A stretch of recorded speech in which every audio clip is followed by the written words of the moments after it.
হয়েছে।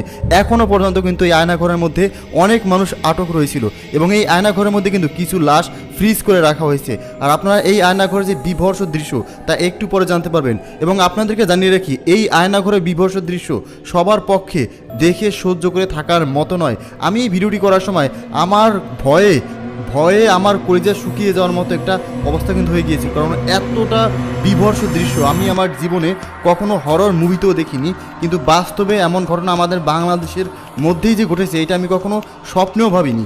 বাংলাদেশের মধ্যে এমন একটা কুখ্যাত আয়না ঘর তৈরি করে রাখা হয়েছে, যে আয়না ঘরের মধ্যে মানুষদেরকে মেরে গুম করে দেওয়া হতো। আর মারা হতো কোনো সাধারণভাবে নয়, এখানে মানুষদেরকে প্রথমে বন্দি করা হতো।